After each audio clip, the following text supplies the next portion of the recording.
President Trump for DACA because every person has the right to live. Planned Parenthood CEO, Cecile Richards spoke out against President Trump for planning to end DACA. The CEO of the abortion giant argued that she believes in DACA because everyone has a right to live. You read that right. The Trump administration just announced a plan to end Deferred Action for Childhood Arrivals, DACA, an attack that will leave 800,000 young people who have grown up in this country at risk of deportation, including members of the Planned Parenthood community. "I'm infuriated. I'm heartbroken," said Richards. "DACA has helped so many young dreamers. We are resolved to fight back against this cruel and heartless decision, and I hope you are, too," she said. Then here comes the kicker. "Here at Planned Parenthood, we firmly believe that every person has the right to live, work, and raise a family freely and without the threat of deportation or separation. We believe in every person's right to control their own destiny and their own body," she said. "We stand with our allies who are leading this fight and will never stop fighting for this vision. Protecting immigrant families from inhumane attacks, assault, and deportations is critical to making that vision a reality," said Richards.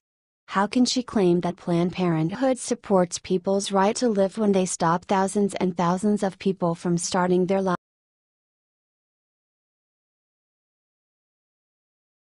Joe Scarborough mocks President Trump for attending Harvey relief effort.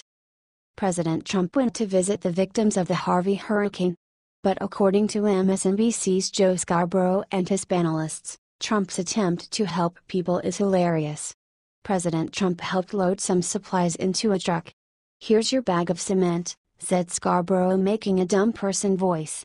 He mocked the president handing the driver some supplies instead of putting it in the trunk. He put the rest of the supplies in the trunk. They also joked about President Trump's hands. Again. Apparently it never gets old. The president's getting involved in the relief efforts, and it's heartening to me, said Joe. "What about the family, when they came down? That would be so nice. The boys and Imka and Jared," said Mika. After the segment, Scarborough wrote an op-ed about how the American people are tired of President Trump. President Donald Trump is, of course, the most radical example of this negative political phenomenon. 7 months into his maniacal presidency, Trump is driving his approval ratings to record lows and causing friends and foes alike to experience premature presidential fatigue, wrote Scarborough. Former allies on the editorial pages of The Wall Street Journal and Washington Examiner now criticize Trump for leadership failures and his abuse of power. Republicans on Capitol Hill more frequently call out the president's aberrant behavior, wrote Scarborough. It appears as though nothing can change Scarborough's mind. Watch them mock Trump for helping people in the video.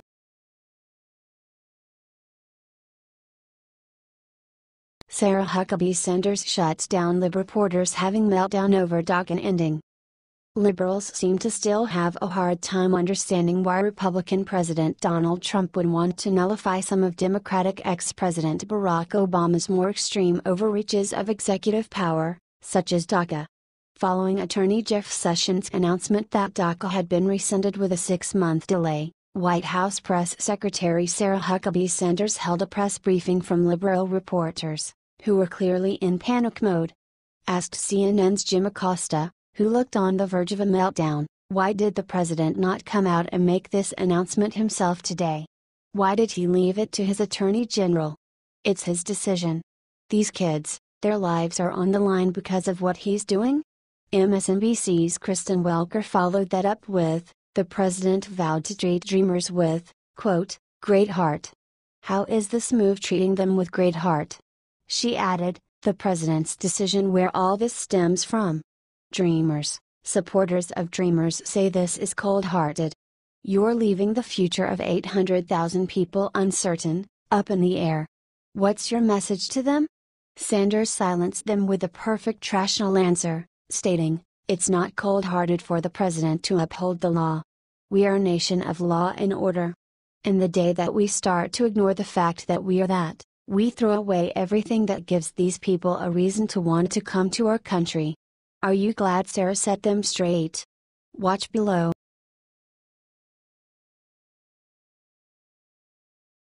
Gutfeld calls out Deems, says how Hurricane Harvey wrecked the huge lie they've been telling. Hurricane Harvey was a true tragedy, as it has now claimed 40 lives and has caused more than $100 billion in damage. However, as described by Fox News' Gregg Gutfeld, it did end up exposing one of the Democrats' biggest lies as utterly false. The liberal-biased mainstream media has gained high ratings by making the claim that, as a result of Republican Donald Trump being in office, our country is the most divided it has been in a very long time. Blasting Reverend Al Sharpton for his comments about Trump, Gutfeld showed how the response to the hurricane proved how much Americans will hate each other. Said Al Sharpton about Trump during an appearance on MSNBC, "We all talked about how insensitive it was for him not to mention the victims in his first trip." Commented Gregg, "Al Sharpton is a guy who has lived his life about himself, one of the most self-serving hustlers of our time. He is the exact opposite of what you see in the streets of Houston and everywhere." He then blasted liberals who are now somehow blaming Donald Trump, as though he were responsible for the hurricane. Said Gutfeld, "This is why you're seeing liberals now blame Trump for this or for that. They're trying to find a narrative that matches their grim worldview because Harvey has destroyed their worldview." Added Gregg about people taking part in hurricane relief efforts, "There's no more division, there's no more bigotry, there's no more racism, conflict, all you're seeing 24/7 is unity. Americans all the time working together." Do you agree with Gutfeld? Watch below.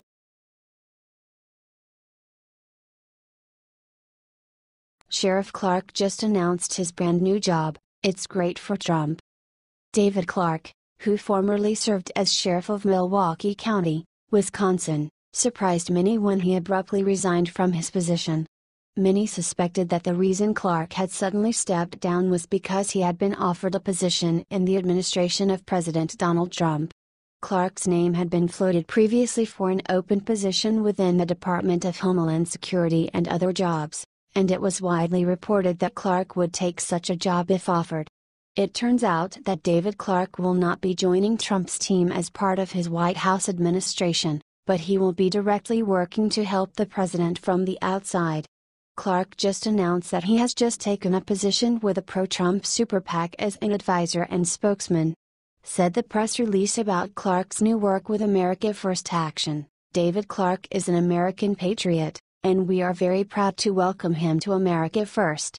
Having spent a lifetime in law enforcement, protecting and serving his community and fighting for justice and the Second Amendment, Sheriff Clark doesn't just believe in making America safe again, he's devoted his life to it. Commented David, "It gives me the chance to do what I love most, promote President Trump's agenda, including his fierce support for the American law enforcement officer, and ensure that the will of the American people who got President Trump elected is not derailed by the left or the self-serving Washington establishment." Are you glad Clark will be actively working to get Trump re-elected?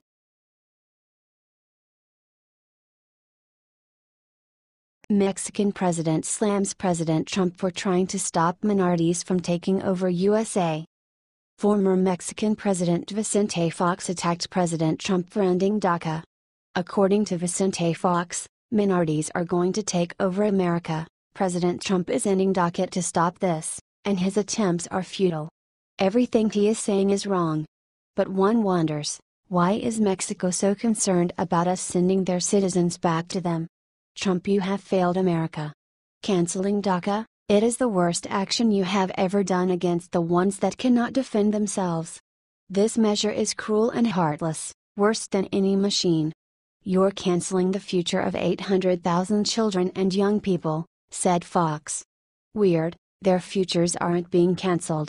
They are just being sent back to countries that leaders like him have no intention of fixing. You are so mistaken. The future of any country is the minorities, which will be majorities in a few years.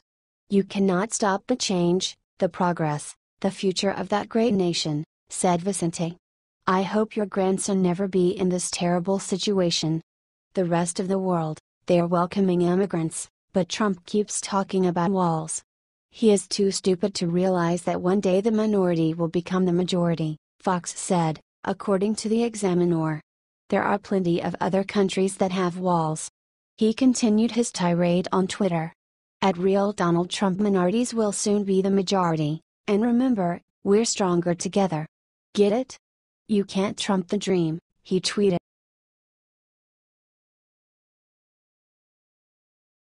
National. Actress Alyssa Milano attacks President Trump for praying for Harvey victims. President Trump has been doing everything that everyone could ask for when it comes to helping the victims of Hurricane Harvey. However, nothing Trump could do would be enough to appease Hollywood liberals. President Trump offered prayers, and actress Alyssa Milano responded by calling him in a hole. Remember, Sunday is National Prayer Day, by presidential proclamation. Tweeted President Trump. Remember, Sunday is National A Hole Day, by presidential proclamation. Responded Milano. While President Trump tries to bring the country together, it appears that Milano and her celebrity friends just want us torn apart. What's wrong with prayer? No matter who suggested it. Responded one user. What a terrible thing to say about people who pray. Responded another. Understand that you think the POTUS is a jerkwad, but what's wrong with praying for Houston? No matter what your religion, responded another. At Real Donald Trump has pledged $1 million to Harvey victims. Can you at least put aside your pride to say well done, Mr. President? Said another. Some users pointed out facts from Milano's life that she wants everyone to forget. 44-year-old anti-Trumper Alyssa Milano is broke, didn't pay taxes and stiffed her employees, wrote one user. She even lost fans out of it. Unfortunately, I am no longer a fan since you made this callous comment, wrote one